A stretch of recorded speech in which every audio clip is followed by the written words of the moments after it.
Bonjour, ceci est la deuxième partie du cours de statistique destiné aux élèves de 3e. Mon nom est M. Diallo, professeur de mathématiques au lycée de jeunes filles à Medfal, l'année scolaire 2019-2020. Nous allons très rapidement vous rappeler le plan du cours. Il s'agissait d'abord en grand temps de faire la revue de quelques concepts, donc vocabulaire et exemple en grand temps. Ensuite, nous avions vu comment organiser les données lorsqu'on fait une étude statistique et qu'on se retrouve avec des données, comment faire l'organisation des données statistiques.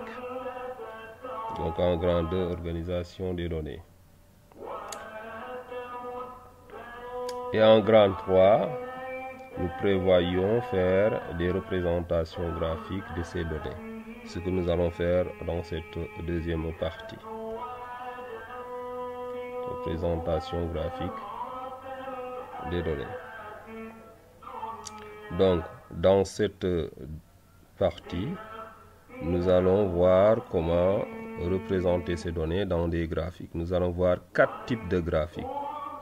D'abord, nous allons voir les diagrammes en bâton, les diagrammes à bande, les diagrammes circulaires et les diagrammes semi-circulaires.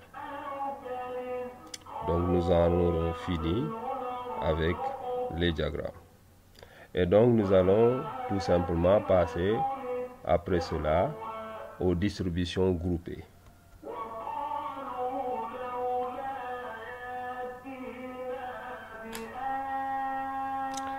Donc,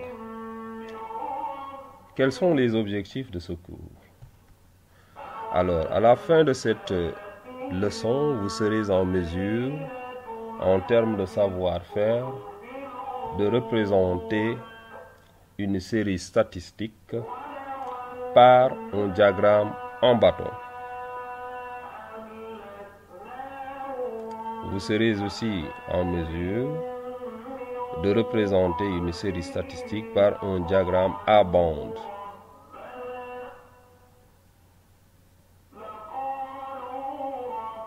Vous serez en mesure de représenter une série statistique par un diagramme circulaire.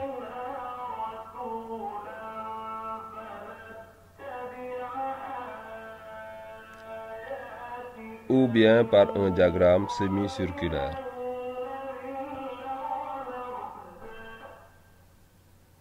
Vous serez en mesure de déterminer à l'aide d'un diagramme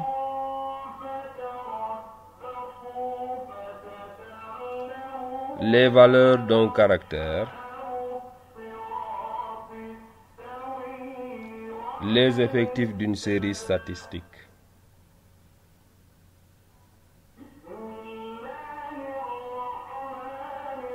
Et pour finir, nous allons voir comment interpréter les données. Nous avions commencé à le faire, mais nous allons continuer sur cette lancée.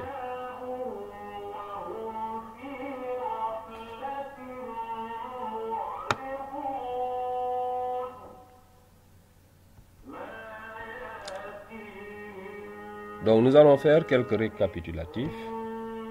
Nous avions vu que la statistique, c'était l'étude des variations observables. Et que les méthodes statistiques étaient des méthodes scientifiques qui consistaient à réunir des données chiffrées sur des ensembles nombreux, puis à les analyser et à les interpréter. Généralement, une étude statistique comprend 3 étapes, principalement. Il s'agit de la collecte des données, qui est la première étape, soit de manière exhaustive ou par sondage, lorsqu'on prend une partie de la population, exhaustive, ça quand on prend l'intégralité de la population. Après avoir obtenu ces données, qu'on appelle données brutes, on va les analyser. Ceci représente la deuxième partie. Ensuite, on va les synthétiser, ce qui représentera la troisième partie. Et donc, nous avions vu que pour étudier, pour faire une étude statistique, nous devions étudier un caractère ou ce qu'on appelle une variable. Et que la variable pouvait être qualitative ou quantitative. Nous allons rappeler ceci. Donc, nous avons une variable ou un caractère. Et que lorsque le caractère s'exprime par des mots, ou tout simplement les modalités sont des mots, alors on a une variable ou un caractère qualitatif. Un caractère qualitatif. Et lorsque les modalités sont des nombres, on a un caractère quantitatif. Maintenant, pour ce qui est du caractère qualitatif, lorsque le caractère qualitatif a des modalités qui ne s'ordonnent pas, qui ne peuvent pas s'ordonner, dans ce cas, on a un caractère qualitatif nominal. Exemple, l'ethnie ou bien le chanteur préféré. On ne peut pas ordonner les modalités selon un sens. Donc, dans ce cas, on a un caractère qualitatif nominal. Donc, lorsque les modalités ne s'ordonnent pas, on a un caractère qualitatif nominal. Maintenant, lorsque les modalités peuvent s'ordonner, dans ce cas, on a un caractère qualitatif ordinal. Maintenant, revenons au caractère quantitatif. Lorsqu'on a un caractère quantitatif et que les valeurs sont isolées, on a un caractère quantitatif discret. Toujours dans le cadre des caractères quantitatifs, lorsque les valeurs appartiennent à des intervalles, donc c'est-à-dire lorsque les valeurs s'approximent, donc les caractères s'approximent, on a tout simplement un caractère quantitatif continu. Voilà. Et donc ça, c'est ce qu'on appelle les types de caractères ou les types de variables.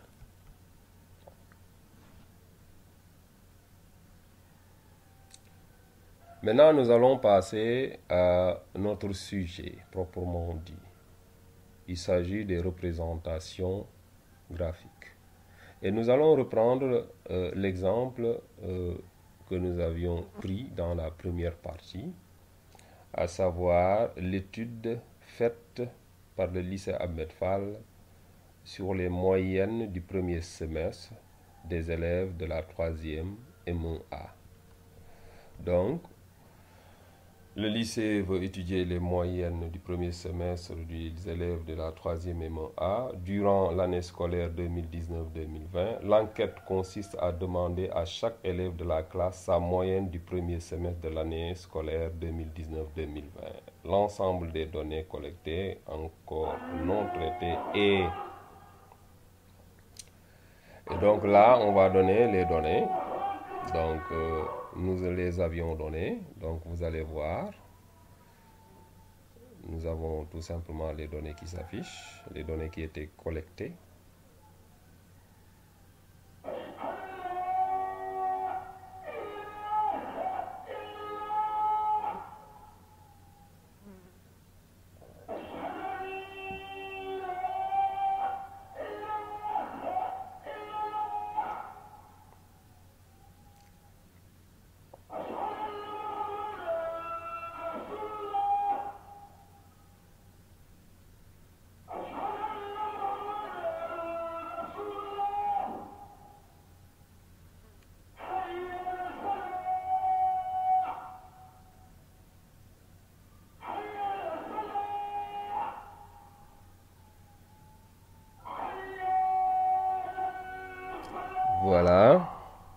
nous allons passer au tableau des effectifs, parce que ça c'est la série brute. Donc nous allons passer à la série ordonnée représentée dans un tableau. Donc sur la première ligne, nous allons mettre les modalités et sur la deuxième ligne, les effectifs.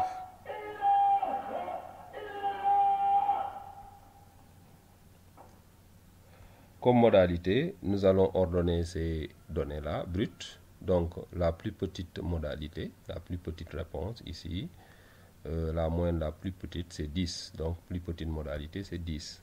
Ensuite on continue, vous aurez 11, 12, 13, 14, 15, 16, 17 et 18. Et donc nous allons mettre sur la dernière colonne l'effectif total, grand N. Et nous allons mettre ici les effectifs. Après modalité, deuxième ligne, nous allons mettre les effectifs NI. Alors, premier effectif de la modalité 10, il s'agit de 2. Il y a 2 élèves qui ont obtenu la moyenne de 10. Donc, 2 élèves, effectif 2. Donc, pour la modalité 11, vous avez un effectif de 5. Donc, 5 élèves ont eu la moyenne de 11. Pour modalité 12, vous avez un effectif de 2. 2 élèves ont eu la moyenne 12. On continue. Donc, vous avez 13. L'effectif, c'est 9. 9 élèves ont une moyenne de 13. 10 élèves ont une moyenne de 14. 15 élèves ont une moyenne de 15.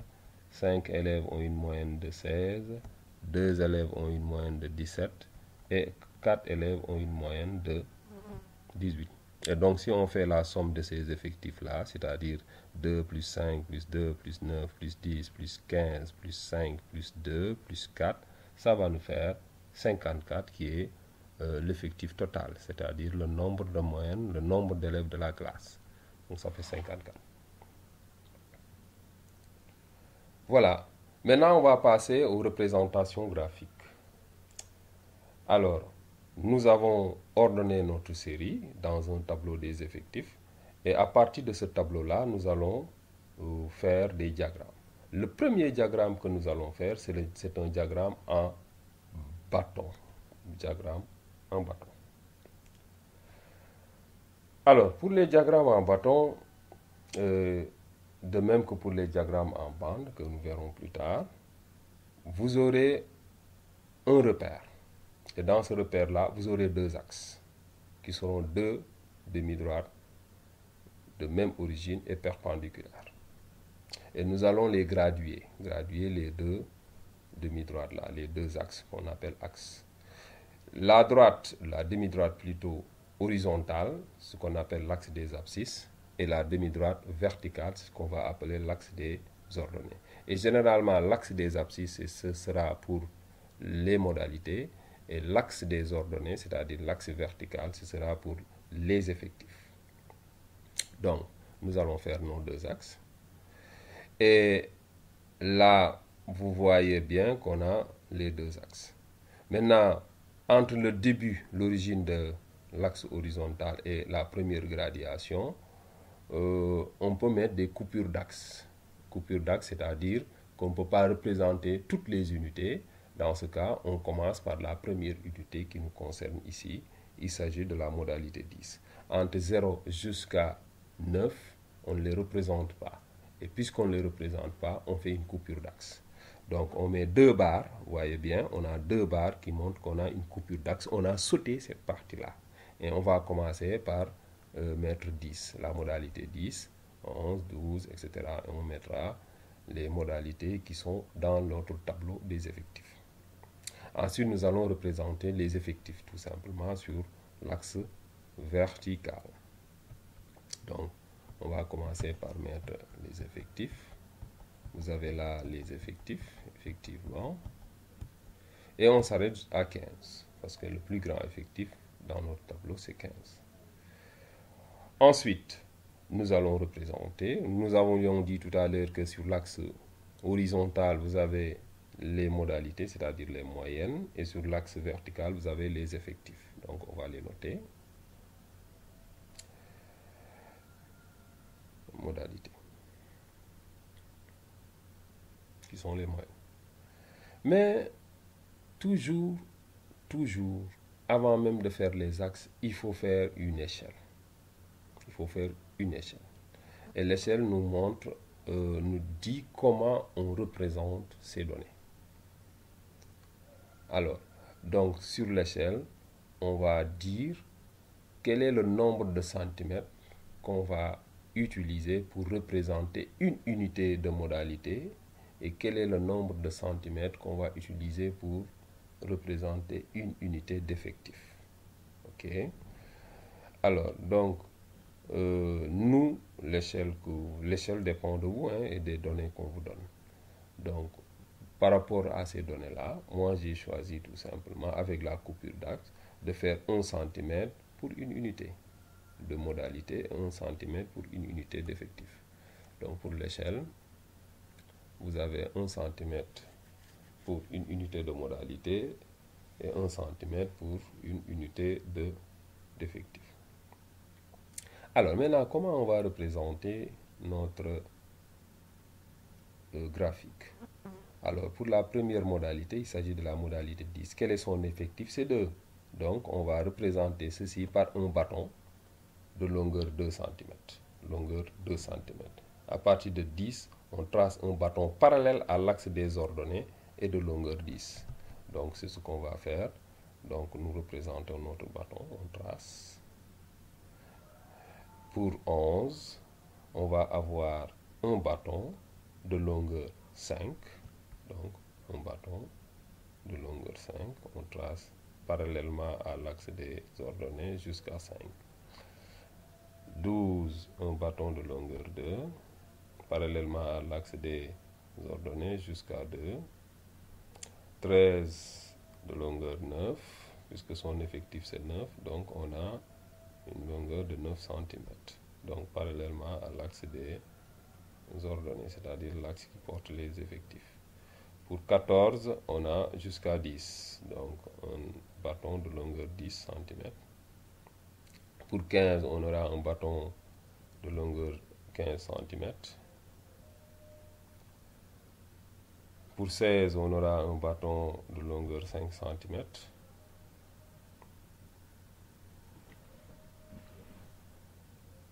Pour 17, on aura un bâton de longueur 2 cm.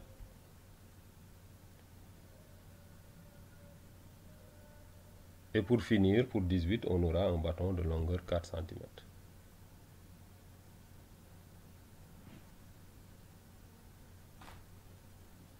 Voilà.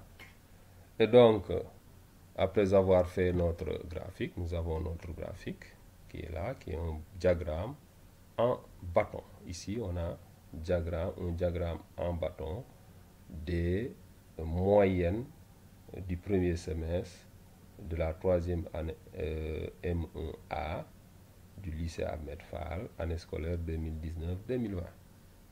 Et donc, après avoir fait notre diagramme, on peut relier les sommets de ces bâtons-là.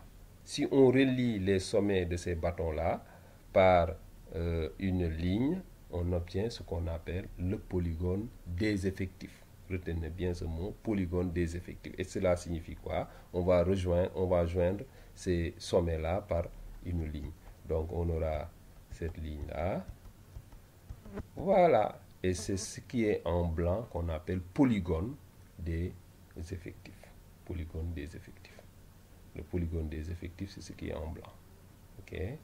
Donc, après avoir fait notre diagramme en bâton ou bien en bande même, on peut faire le polygone des effectifs. Donc, n'oubliez pas, le polygone des effectifs, c'est le polygone joignant les sommets d'un diagramme en bâton ou bien d'un diagramme à bande. Et donc, il faut toujours, après avoir fait votre graphique, mettre le titre du graphique. Donc, il faut mettre diagramme. Ça, c'est le polygone des effectifs.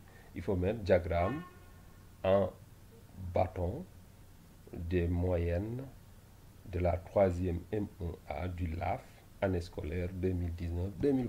Donc, il faut toujours mettre le titre.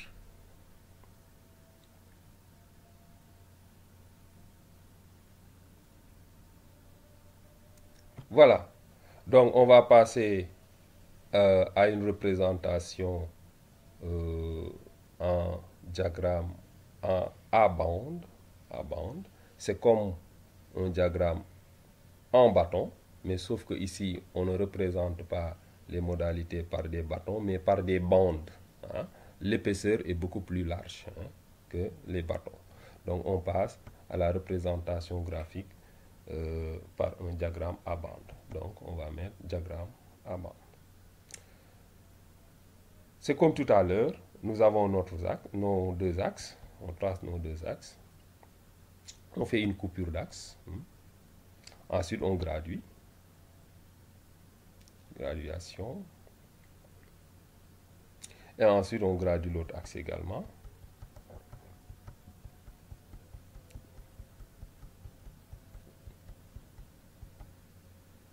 Voilà, on les nomme. L'axe des ordonnées, c'est les effectifs. L'axe des abscisses, ce sont les modalités, c'est-à-dire les moyennes. Donc, vous avez les effectifs.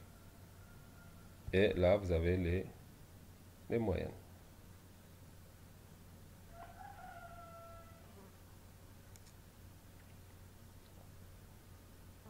Et donc, toujours, il ne faut pas oublier l'échelle. L'échelle, c'était même au début. Il fallait faire ça au début. Donc, on fait l'échelle. Donc, on représente la même échelle. Donc, une unité de modalité pour 1 cm, une unité d'effectif pour 1 cm.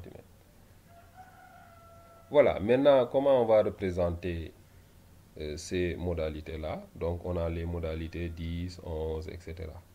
Alors, mais cette fois-ci, c'est un peu différent parce qu'au lieu d'utiliser des bâtons, on va utiliser des bandes.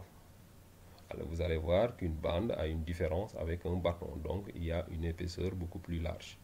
Donc, pour la modalité 10,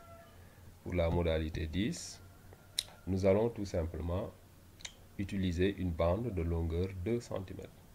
Pour la modalité 11, on va faire pareil, bande de longueur 5 cm. Pour 12, bande de longueur 2 cm. Pour 13, une bande de longueur 9 cm.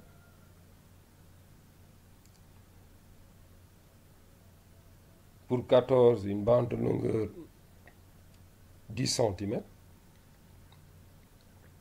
Pour 15, une bande de longueur 15 cm. Pour 16, une bande de longueur 5 cm. Pour 17, 2 cm. Pour 18, une bande de longueur 4 cm. Et comme tout à l'heure, on peut aussi faire ce qu'on appelle le polygone des effectifs. Mais donc, comme je vous l'avais dit, toujours il faut mettre le titre. Diagramme à bande. Des moyennes de la 3e M1A du LAF, année scolaire 2019-2020.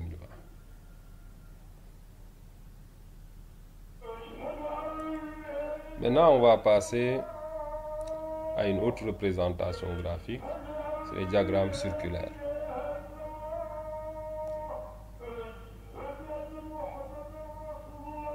Donc, il faut mettre SA circulaire.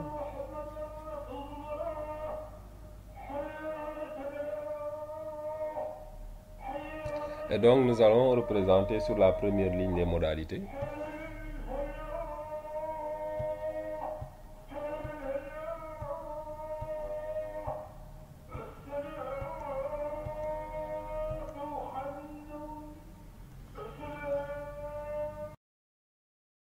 Et donc, sur la deuxième ligne, nous allons mettre les effectifs. Les effectifs LI. Et quels sont les effectifs? Nous les avions vus, il s'agit de 2, 5. Et l'effectif total, c'est 54. Et donc, puisqu'il s'agit d'un diagramme circulaire, c'est-à-dire que nous allons représenter dans un cercle ces modalités-là, selon les effectifs. Donc, pour chaque modalité, vous aurez un effectif et un angle.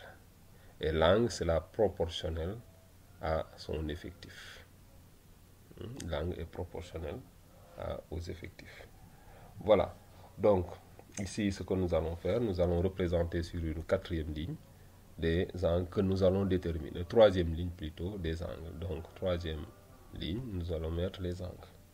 Les angles, pour le moment, on ne connaît pas. Les angles, on va les déterminer. Donc, on les appelle alpha I. Alpha I, premier angle, on va dire alpha 1. Deuxième angle, alpha 2, alpha 3, ainsi de suite. Donc, nous allons les appeler alpha. Et puisqu'il s'agit d'un diagramme circulaire, lorsqu'on fera la somme des angles, on va trouver dans un cercle la somme des angles. Le total des angles, ça fait 360 degrés. Donc, on aura 360 degrés. Et donc, ici, nous savons que les 54 personnes seront représentées dans un diagramme circulaire. Donc, 54 correspond à 360 degrés. Donc, 360 degrés va correspondre à... Et chaque angle correspond à son effectif, puisque nous avons dit que les angles sont proportionnels aux effectifs. Ok? Donc, ici, vous avez l'angle 360 qui sera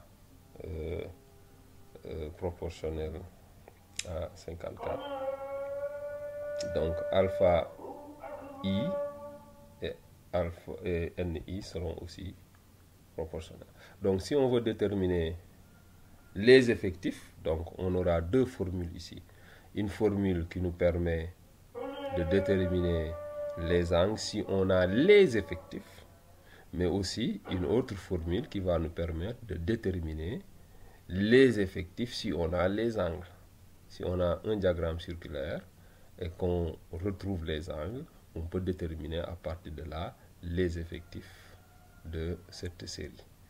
Donc, en utilisant une règle de 3, que nous avons vu en classe de 3e, en classe de CM2 même. Donc, vous avez 360 degrés, c'est pour 54. 54 personnes. 360 degrés, c'est pour 54 personnes. Maintenant, si je veux avoir combien de degrés pour une personne, donc on va diviser 360 par 54. Pour une personne, on va diviser 360 par 54. Donc, pour avoir deux personnes, on prend ce qu'on trouve, on multiplie par 2. Donc, pour avoir NI personnes, on va prendre tout simplement 360 degrés divisé par 54, qui représente l'effectif total, multiplié par l'effectif de la modalité, pour NI. Donc, on va d'abord, ce qu'on va d'abord faire, la première formule, ça va nous permettre d'exprimer NI en fonction de alpha I. NI en fonction de alpha I. Et ça va nous donner quoi? NI est égal à alpha I multiplié par grand N sur 360. N grand N, c'est l'effectif total. Voilà. Mais nous, la formule qui nous intéresse, c'est d'exprimer alpha I en fonction de NI, puisque on a les effectifs et on veut déterminer les angles. Ok? Et donc, cette formule, ce sera alpha I va être égal à NI multiplié par 360 sur grand N. Et donc, on va utiliser cette formule-là. Cette formule, en utilisant la règle de 3. Donc, vous allez essayer encore de refaire cette règle de 3-là. Donc, vous avez 360 pour 54 personnes. Donc, combien de degrés pour une personne? Combien de degrés pour une personne? Pour une personne, on va faire quoi? 360 divisé par 54. Ça va nous donner le nombre de degrés pour une personne. Donc, pour déterminer le nombre de degrés pour NI personnes, donc on va multiplier NI par 360 sur 54. Donc, c'est ça la règle de 3. Donc, on va utiliser ceci. Alpha I va être égal à NI multiplié par 360 sur 54, l'effectif total. Ok, sur 54. Donc, on a alpha I est égal à NI multiplié par 360 sur 54. Donc, on va faire ceci pour déterminer chaque angle. Alpha 1, alpha 2, alpha 3. Alpha 1, son correspondant c'est N1 et ça va nous permettre d'avoir l'angle. Donc on aura alpha 1 est égal à N1 multiplié par 360 sur 54. Et si on remplace N1 par sa valeur, N1 est égal à combien? 2. Donc 2 fois 360 degrés sur 54. Et si on fait le calcul, on va trouver tout simplement 13,33 degrés. Donc on va remplacer alpha 1 par 13,33 degrés. On va continuer notre calcul en utilisant toujours la formule alpha i égale à ni multiplié par 360 sur 54 pour trouver alpha 2. Donc alpha 2 est égal à N2 multiplié par 360 sur 54. Mais N2, ça fait combien? C'est l'effectif de la deuxième modalité. Ça fait 5. Donc on a 5 fois 360 degrés sur 54. Et ça nous donne quoi? N2 est égal à 33,33, c'est-à-dire un tiers.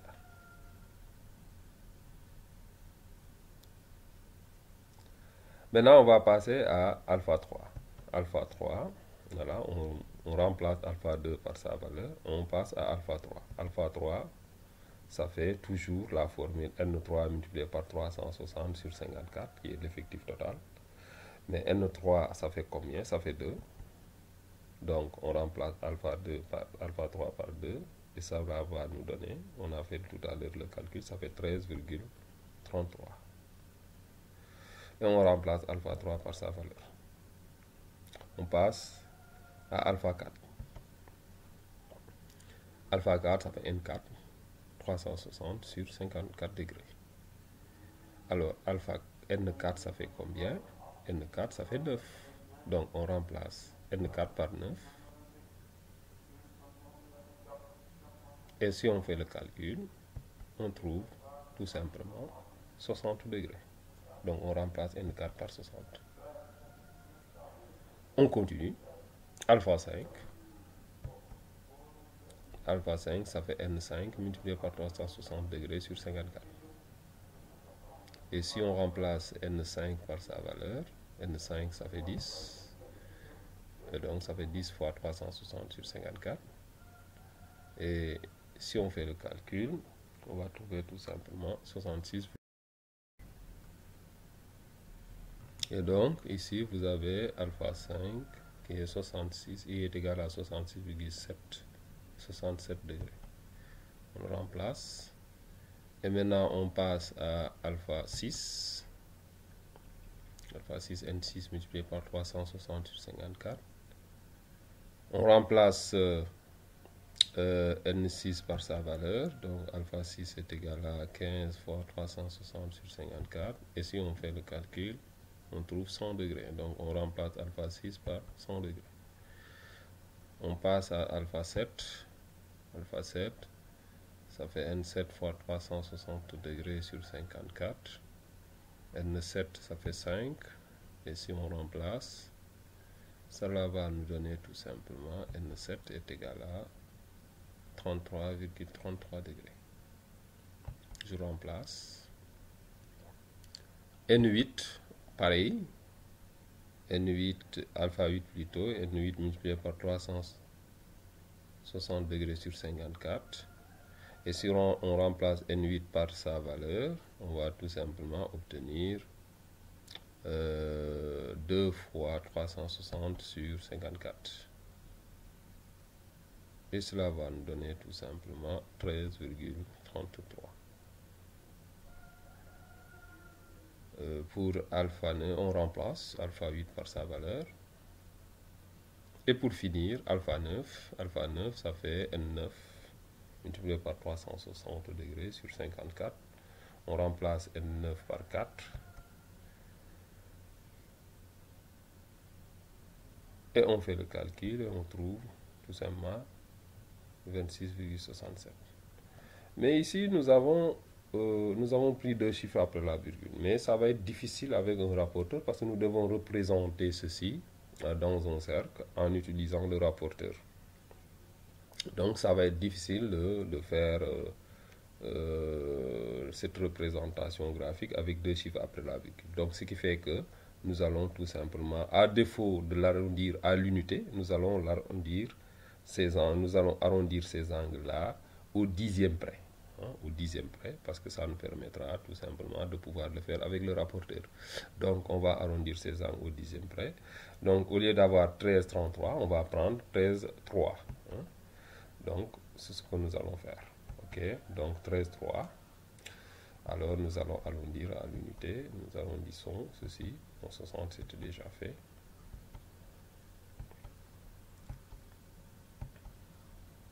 Voilà, nous avons arrondi ces angles à l'unité, ce qui nous permettra de faciliter notre représentation graphique. Maintenant, tout simplement, on va aller faire notre représentation graphique. Mais avant de faire la représentation graphique, on va voir comment on utilise, parce que beaucoup d'élèves ne savent pas comment utiliser le rapporteur. On va voir comment on utilise le rapporteur. Donc, et comment on utilise le rapporteur pour mesurer un angle. Ok, c'est important. Donc, nous allons tout simplement faire ceci. Comment mesurer un angle? Alors, pour mesurer un angle, on a un angle là, et cet angle, on va le nommer XOY. XOY. Et pour mesurer un angle, nous avons besoin d'un outil. Et l'outil, c'est ce qu'on appelle le rapporteur. Donc, nous allons chercher un rapporteur. Et ceci est un rapporteur. Alors, vous avez deux types de gradation, de gauche à droite et de droite à gauche. Vous avez de 0 à 180 et vice-versa, de 180 à 0. Donc, vous avez deux sens. Vous avez le sens direct et le sens indirect. Voilà. Voilà. Maintenant, si vous regardez bien le rapporteur, vous avez les graduations. OK. Et vous avez ce qu'on appelle le centre du rapporteur. Vous voyez, ce qui est en rouge là, c'est le 0. C'est ça, le centre du rapporteur. Le centre du rapporteur. C'est important. Le centre du rapporteur, c'est ce que vous voyez là, en rouge. Ce qui clignote en rouge. Ensuite, vous avez ce qu'on appelle le sommet de l'angle. Le sommet de l'angle aussi, il faut le connaître. Il faut passer au sommet de l'angle. Vous voyez aussi, ça clignote en rouge sur l'angle XOY. Vous voyez en haut, ce point-là, ce qu'on appelle le sommet de l'angle. OK? Parce que le centre du rapporteur doit coïncider avec le sommet de l'angle. Pour mesurer un angle, forcément, vous avez le centre du rapporteur qui doit coïncider avec le sommet de l'angle. Deuxième chose, sur un angle, vous avez deux côtés. Les côtés de l'angle, OX et OY sont les côtés de l'angle. Donc, il faut faire coïncider un côté de l'angle avec la ligne de foi du rapporteur. La ligne de foi, ce qu'on va tracer ici en vert. Donc, en vert, vous avez la ligne de foi.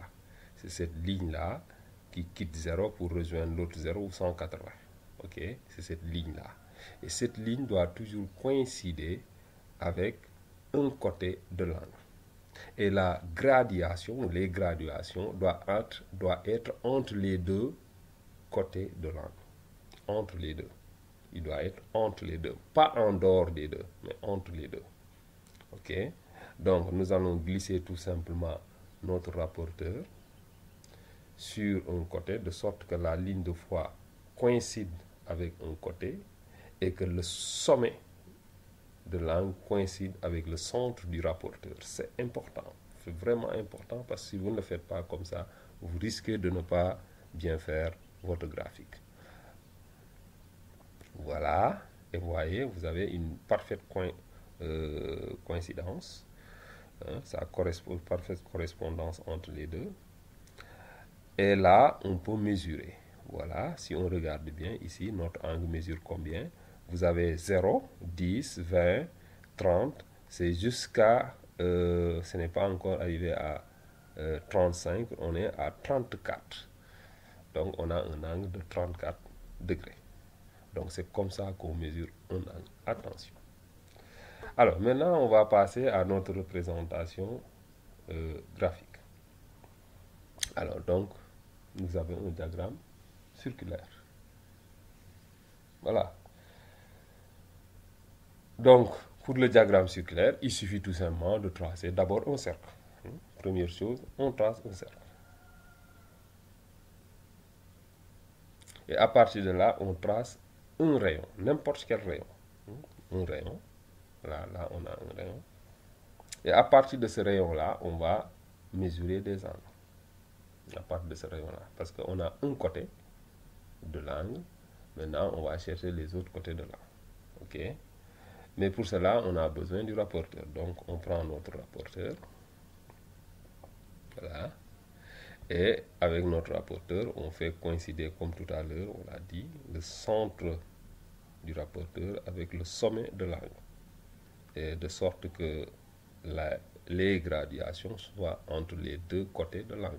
Voilà. Maintenant, on doit d'abord mesurer notre premier angle. OK? Voilà. Notre premier angle, nous l'avions vu tout à l'heure. Et donc, pour mesurer notre premier angle, il suffit tout simplement de regarder sur le rapporteur notre gradation. Alors, nous regardons sur le rapporteur. Voilà. Et vous voyez, on a un angle qu'on vient de tracer. Voilà. Donc, on a tracé notre premier angle qui mesure combien? Si nous regardons notre tableau, vous voyez qu'on a un angle de 13,3 degrés. Voilà, donc on a fait notre premier angle, okay, de 13,3 degrés. Voilà, maintenant on dégage notre rapporteur. Et maintenant, à partir, pas du premier segment, du premier rayon, à partir du rayon qu'on vient de tracer, deuxième rayon, à partir du deuxième rayon, on va placer notre rapporteur et construire le deuxième angle qui mesure 33,3 degrés. Voilà. Donc, on va placer notre rapporteur sur le deuxième rayon. Voilà, pas le premier. Et voilà, maintenant, on va regarder un angle de 33,3 degrés. Donc, nous avons notre angle qui est de 33,3 degrés. On dégage le rapporteur. Et on va refaire la même chose, mais cette fois-ci, on utilise le troisième rayon. Voilà, troisième rayon. Et on va mettre le rapporteur au centre, qui coïncide avec le centre du cercle. On va mesurer notre troisième angle, 13,3 degrés. Et 13,3 degrés, voilà, on trace, on dégage le rapporteur, et on refait la même chose, mais cette fois-ci en utilisant le quatrième rayon. Voilà, quatrième rayon. Maintenant, un angle de combien? 60 degrés. On va tracer un angle de 60 degrés. Vous voyez que ça passe par 60 degrés. Et là aussi, on dégage le rapporteur. On fait revenir le rapporteur maintenant à partir du dernier rayon tracé. On va mesurer un angle de combien? 66,7 degrés. 66,7 degrés. Voilà. On dégage le rapporteur. Maintenant, on revient sur le dernier rayon tracé. On mesure aussi un angle de combien? De 100 degrés. 100 degrés. Voilà, vous voyez bien que ça correspond avec 100. Vous voyez le 100. Ensuite, on dégage le rapporteur. On replace le rapporteur. Vous voyez bien que la ligne de foi coïncide avec la ligne, avec le rayon. Et donc là, on va faire quoi? 33,3 degrés. Voilà. Ensuite, on dégage. Et on fait revenir le rapporteur. Voilà. Donc la ligne de foi correspond, le centre correspond, le sommet correspond avec le centre. Et donc là, on va faire un angle de 13,3 degrés. Voilà. Voilà, très bien. Et maintenant, pour ce qui reste, l'angle de 26, on peut, parce que c'est ce qui reste normalement. Voilà. On peut ne pas placer le rapporteur. Donc, vous avez ici notre diagramme circulaire. Maintenant, on va colorer et mettre les effectifs, les modalités, les angles. Donc, d'abord, on prend le premier. Donc, les 10 personnes. La moyenne de 10 est représentée ici par cet angle-là, ce secteur. Voilà, ça c'est la moyenne de 10. Bon, l'effectif c'est combien? L'effectif c'est 2 et l'angle c'est 13. Ok, l'effectif 2, c'est l'angle 13. On va continuer avec la modalité 11. Voilà. Modalité après 12.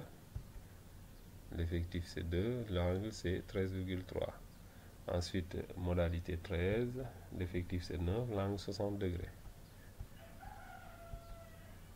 Pour l'effectif suivant, 14, vous avez 10 comme effectif, la modalité 14, 10 comme effectif, 66,7 comme angle. On y pour 15. Pour 15, vous avez un angle, pour la modalité 15, vous avez un effectif de 15 et un angle de 100 degrés.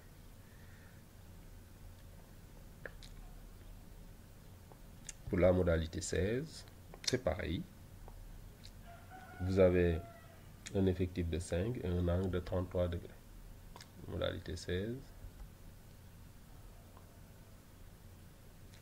Pour la modalité 17, vous avez un effectif de 2, c'est-à-dire 2 personnes et la moyenne de 17, et un angle de 13,3 degrés.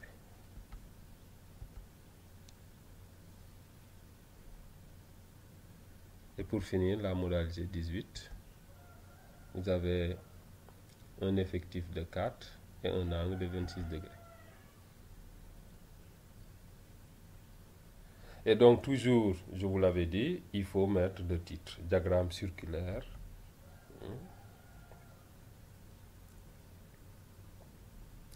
Des moyennes de la 3e M1A du lycée Ahmed Fall, année scolaire 2019-2020.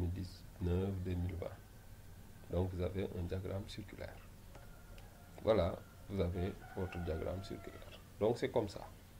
Donc il faut le faire de manière rigoureuse, parce que sinon vous allez fausser les diagrammes. Rigoureusement, voilà ce qu'on obtient lorsqu'on veut faire un diagramme circulaire. Maintenant, on va passer au diagramme semi-circulaire.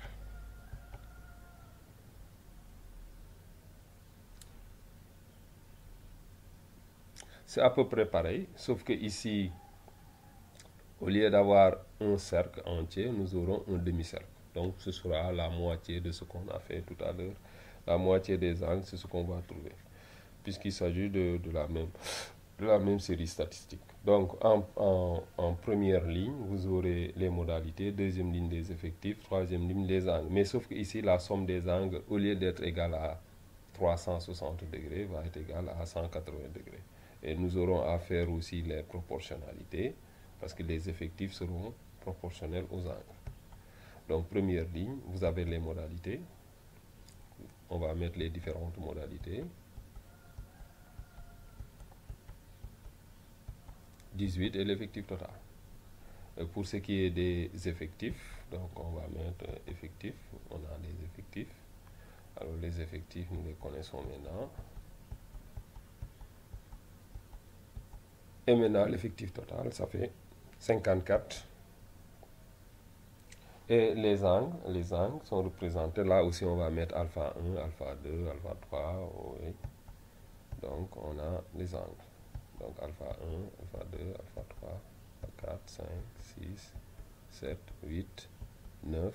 Et le total des angles, ça fait 180 degrés. Attention, pour le diagramme semi-circulaire, le total, c'est égal à 180 degrés. Donc les angles étant proportionnels aux effectifs, on a l'effectif total qui correspond à 180 degrés. Donc 180 degrés pour l'effectif total. Donc alpha i va correspondre à NI. Donc si on fait une règle de 3, comme tout à l'heure, si 180 degrés correspond à 54 personnes, combien de degrés correspondent à une personne? Dès qu'on aura su cette valeur-là, si on multiplie cette valeur par n'importe quelle valeur, ça va nous donner le nombre de degrés qu'on va utiliser pour représenter ce nombre de personnes. Donc, en utilisant la règle de 3,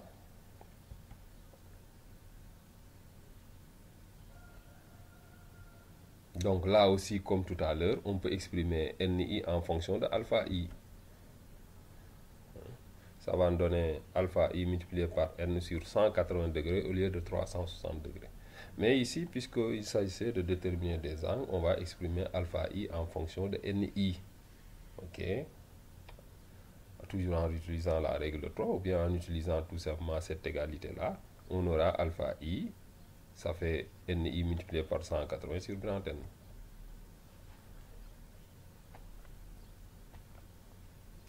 Maintenant, on va utiliser cette formule-là pour déterminer les différents angles. Et NI, grand N est égal à ici 54.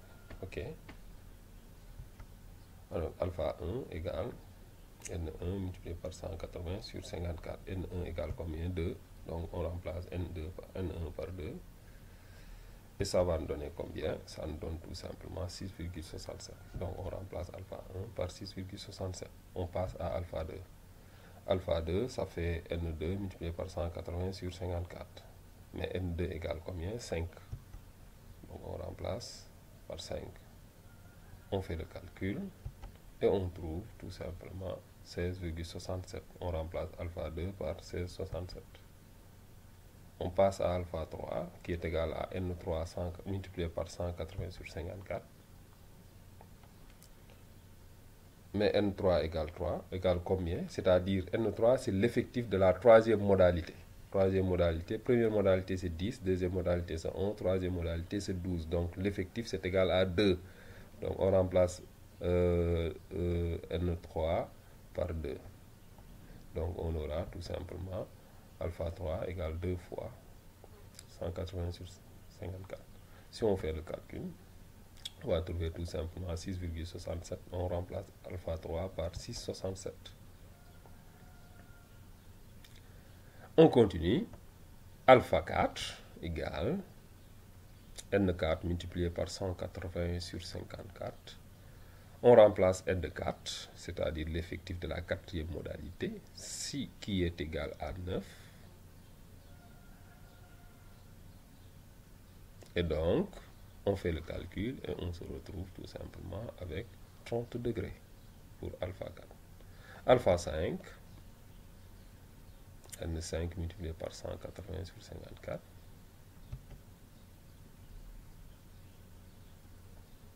N5 égale 10. On fait le calcul. 33,33.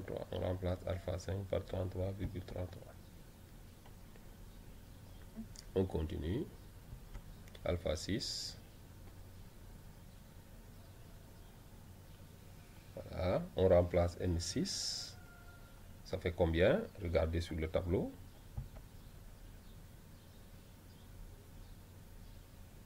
Voilà, ça fait 15. Et on fait le calcul. Maintenant, on va passer à quoi? Oui, à alpha 7. On remplace et on passe à alpha 7.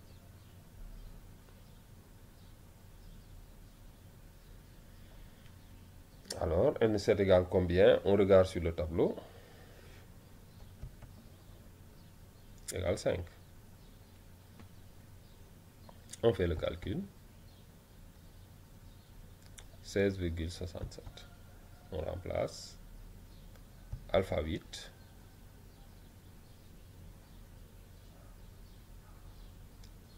On remplace, on regarde sur le tableau N8 égale combien? Égale 2.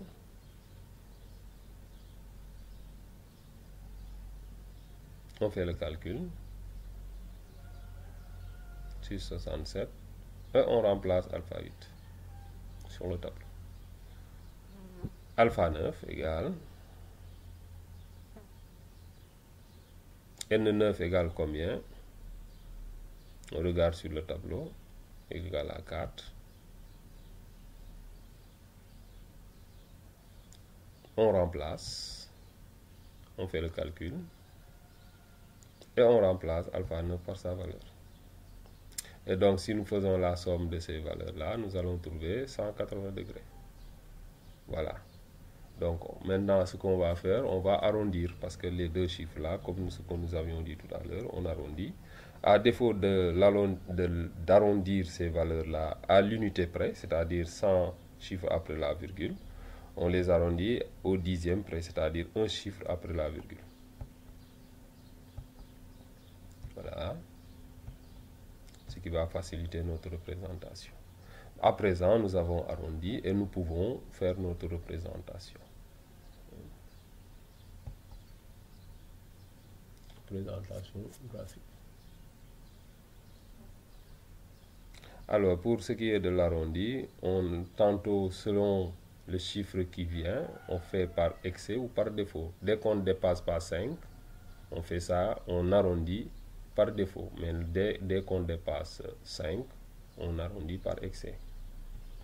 Alors, diagramme semi-circulaire. Et comment on va faire? Comme les diagrammes circulaires, on va tout simplement tracer, au lieu d'un cercle, mais un demi-cercle. Un demi-cercle, donc on trace notre rayon d'abord, et on trace le demi-cercle.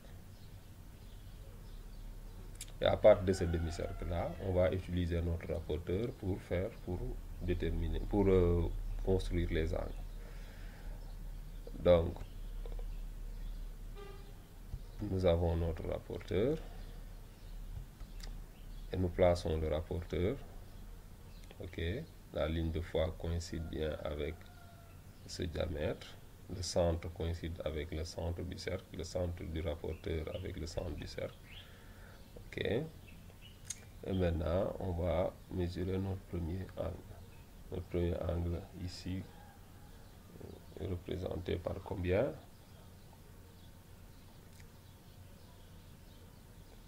Donc, nous allons tout simplement à partir du centre. Donc, vous avez la ligne de foi. Donc, tout le monde voit la ligne de foi, c'est ce qui est en rouge. Et vous voyez que ça coïncide bien avec ce qu'on a. Ok? Voilà, très bien. Maintenant, avec le premier, on va construire tout simplement un angle de 6,7 degrés. On dégage le rapporteur. On va placer le rapporteur sur le rayon qui vient d'être tracé, le rayon blanc qui vient d'être tracé, le dernier à être tracé. Et on va construire le deuxième angle. Le deuxième angle, c'est 16,7. On dégage le rapporteur. On replace le rapporteur sur le dernier rayon tracé. Voilà. Et on va construire notre troisième angle, 6,7 degrés. On dégage le rapporteur. On le replace sur le dernier rayon. On trace un angle de 30 degrés. Voilà, vous voyez que ça passe sur 30 degrés. On dégage. On replace le rapporteur sur le dernier rayon. Et on trace un angle de 33,3 degrés. On dégage. On replace le rapporteur sur le dernier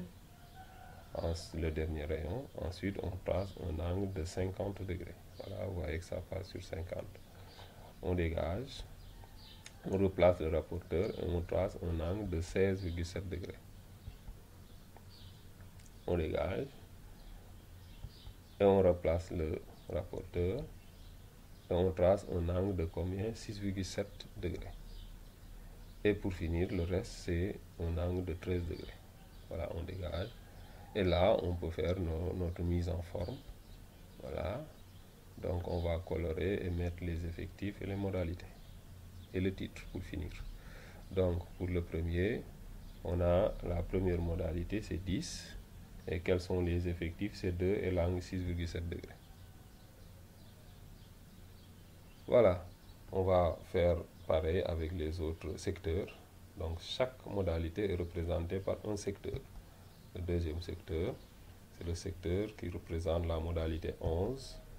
Son effectif, c'est 5 et son angle 16,7. Troisième secteur qui représente la modalité 12. Son angle, c'est 6,7 degrés et son effectif 2.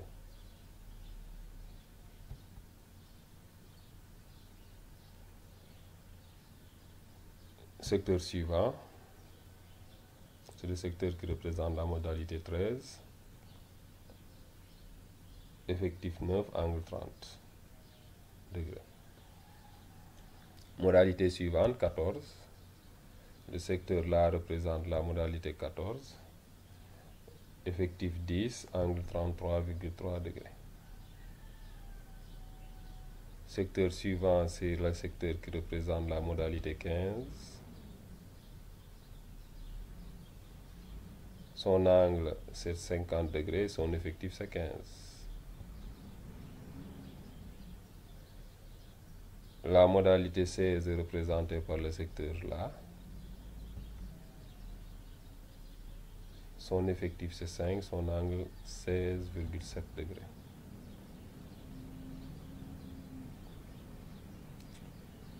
La modalité 17 est représentée par ce secteur-là. Modalité 17. Effectif 2, modalité 6,7. Et pour finir, le secteur représentant la modalité 18. Effectif 4, angle 13,3. Et toujours, il ne faut pas oublier le titre du graphique.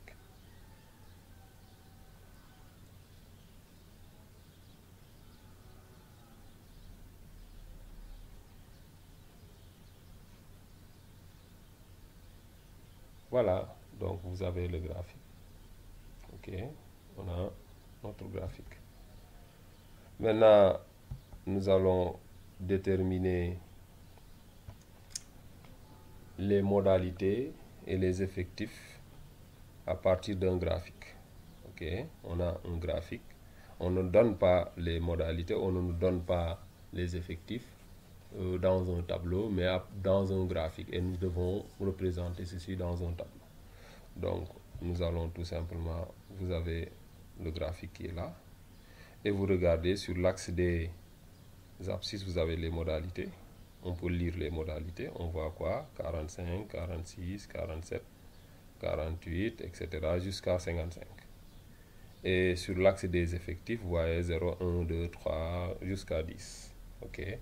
Maintenant, on va regarder ça. Il s'agit de quel type de diagramme?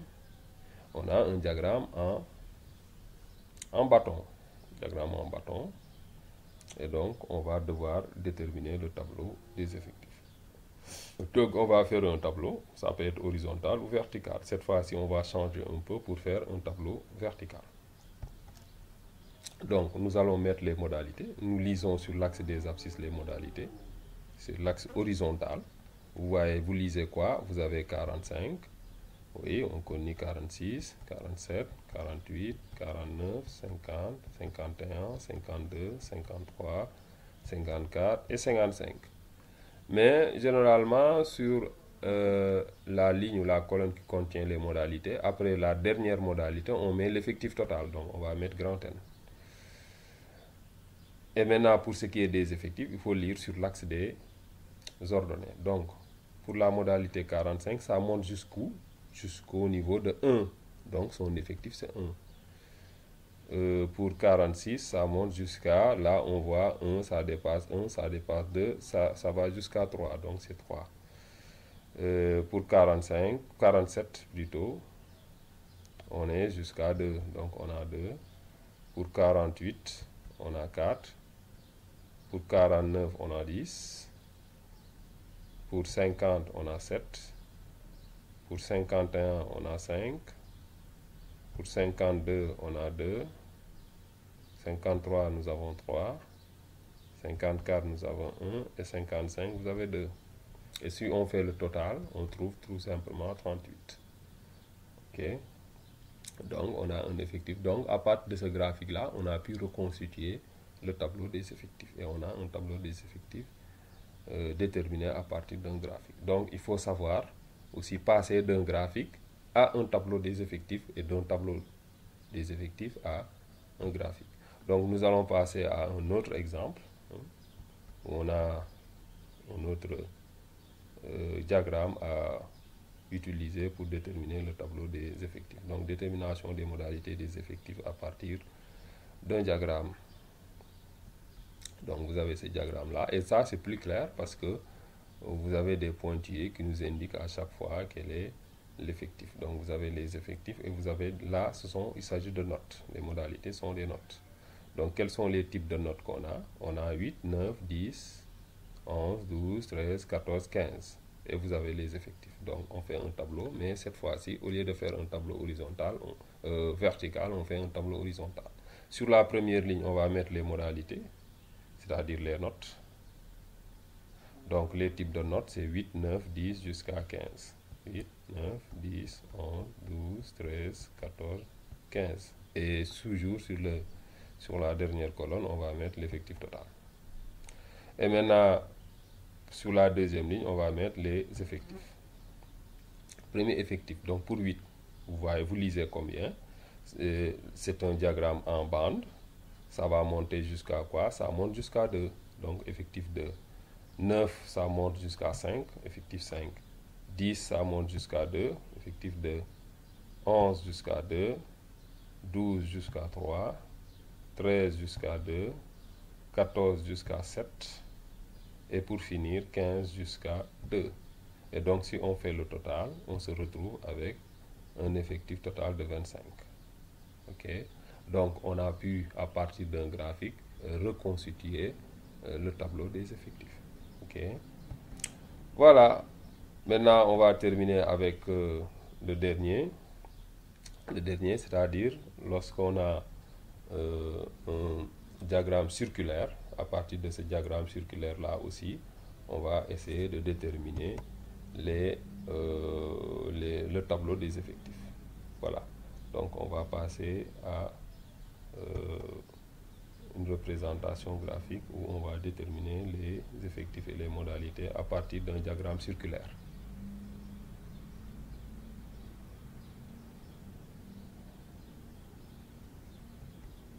Voilà, donc ici il s'agit d'un parc forestier qui compte 14 400 arbres. Alors le diagramme circulaire qu'on voit là indique la répartition des 7 variétés d'arbres qui sont plantés dans ce parc. Vous avez en 1 les pins, ça veut dire là où on a mis dans le diagramme circulaire le 1, c'est les pins. Vous avez en 2, vous avez les chênes. En 3, vous avez les hêtres. En 4, vous avez les sapins. En 5, vous avez les charmes. En 6, vous avez les bouleaux. Et en 7, vous avez les châtaigniers. Et donc, on a représenté chaque type d'arbre dans ce graphique-là. Maintenant, l'objectif, c'est de déterminer le tableau des effectifs à partir de ce graphique. Mais puisque ici, on a un diagramme circulaire, il va falloir utiliser un rapporteur. On va mesurer chaque secteur d'angle et on aura un tableau des effectifs avec les angles. Et à partir des angles, on a une formule qui nous permet de déterminer les effectifs. On n'a pas encore les effectifs. On a les secteurs et les angles qu'on peut mesurer avec notre rapporteur. Donc nous allons utiliser le rapporteur pour mesurer. Donc nous faisons notre tableau. Nous aurons un tableau à 3 lignes. La première ligne, ce sont les modalités. La deuxième ligne, ce sont les angles qu'on va mesurer avec notre rapporteur.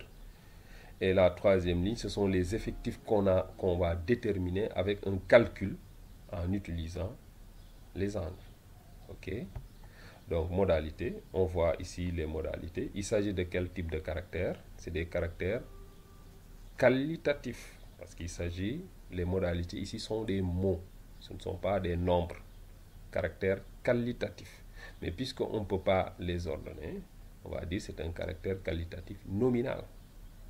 Nominal, pas ordinal, parce qu'on ne peut pas dire chêne ou bien pain doit être devant, etc. Bon, on ne peut pas les ordonner selon le sens. Donc, on va tout simplement mettre les modalités. Les modalités, il s'agit des types, des variétés d'arbres. Donc, vous avez le pin, les pins, chêne, hêtre, sapin, charme, bouleau, châtaignier. Donc, c'est pourquoi ici, on ne va pas mettre tout simplement... on peut même mettre effectif total, parce que ça va nous permettre d'avoir le total des effectifs ici. mais on peut pas, on va pas le mettre puisqu'on connaît l'effectif total. Oui. Et maintenant, on va déterminer les angles. Donc, angle. Alors, pour déterminer les angles, on a besoin de notre rapporteur. Donc, nous allons chercher notre rapporteur et nous allons mesurer tout simplement.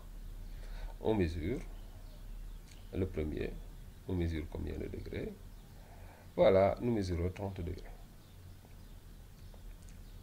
Alors, ensuite, on continue à mesurer. On mesure 60 degrés. On ne va pas continuer à utiliser le rapporteur. Moi, je l'ai déjà mesuré. Donc, 60 degrés pour les chênes. Pour les hêtres, on a 45 degrés. Pour les sapins, on a 45 degrés. Pour les charmes, on a 30 degrés. Pour les bouleaux, vous avez 50 degrés. Et pour les châtaigniers, vous avez 100 degrés. OK? Et si on fait la somme, ça fait bien 360 degrés parce qu'il s'agit d'un diagramme circulaire. Maintenant, on va déterminer par le calcul les effectifs. Les effectifs, c'est par le calcul. Maintenant, pour y faire le calcul, on a une formule. Okay. La formule qu'on va utiliser, c'est NI est égal à alpha I multiplié par grand N, qui est l'effectif total sur 360 degrés. Donc, l'effectif d'une modalité, c'est égal à l'angle de la modalité multiplié par l'effectif total sur 360 degrés. C'est-à-dire quoi? Si on veut déterminer l'effectif des pins, on prend l'angle utilisé pour représenter les pins, c'est-à-dire 30, multiplié par l'effectif total. Il y a combien d'arbres dans le parc? Il y a 14 400 divisé par 360 degrés. Donc ici, effectif total égale combien? 14 400. Voilà, maintenant on va déterminer par le calcul tous les autres effectifs. Alors, le premier effectif, c'est N1. On va utiliser N1. Alors, N1, ça fait 30 degrés multiplié par 14 400 sur 360 degrés. On fait le calcul et ça nous donne 1200. Donc, premier effectif pour les pins, c'est 1200. Donc, ça veut dire quoi? Il y a 1200 pins dans ce parc. On passe aux chênes. Les chênes sont représentés par un angle de 60 degrés. On fait le calcul, ça va être N2 pour avoir le nombre de chênes. N2 égale 60 degrés multiplié par 14 400 sur 360. On fait le calcul, on trouve 2400. 2400, donc il y a 2400 chênes. Donc 2400 chênes. Pour les hêtres, c'est pareil. L'angle, c'est égal à 45 degrés, multiplié par 14 400 sur 360. Et si on fait le calcul, on trouve 1800. Donc, il y a 1800 hêtres. Pour les sapins, c'est pareil, puisque c'est 45 degrés. On va quand même faire le calcul. Et ça nous donne toujours 1800. Donc, il y a 1800 sapins. Pour les charmes sont représentés par un angle de 30 degrés. On va faire pareil. Donc, N5 est égal à 30 degrés multiplié par 14 400 sur 360. On fait le calcul et on trouve 1200. Donc, il y a 1200 charmes. On continue pour les bouleaux. Les bouleaux, c'est N6. Il y a un angle de 50 degrés. On fait le calcul et on trouve 2000 bouleaux. Donc, il y a 2000 bouleaux dans ce parc. Et pour finir, les châtaigniers, donc c'est N7. Angle de 100 degrés. Donc, on multiplie par 14 400 divisé par 360 degrés. Ça nous fait 4000. Et donc, il y a 4000 châtaigniers. Donc, nous avons, à partir de ce graphique-là, pu reconstituer le tableau des effectifs. Donc, vous avez ce tableau des effectifs-là. À partir de ce tableau des effectifs, on peut faire les effectifs cumulés croissants, les effectifs cumulés décroissants, les fréquences cumulées croissantes, fréquences cumulées décroissantes. Voilà, donc ceci, c'était l'exemple qu'on avait donné. Donc, fin de cette deuxième partie. Nous vous donnons rendez-vous pour les autres parties, à savoir la troisième et la quatrième partie. Donc, nous vous exhortons à faire les exercices du livre pour commencer, en attendant la deuxième et la troisième partie qui pourront se faire dans cette semaine, hein, d'ici dimanche. Voilà, donc je vous remercie et je vous souhaite bon cours. Vous pouvez télécharger le cours et le revoir si vous voulez. Donc, je vous donne rendez-vous dans la semaine, Inch'Allah.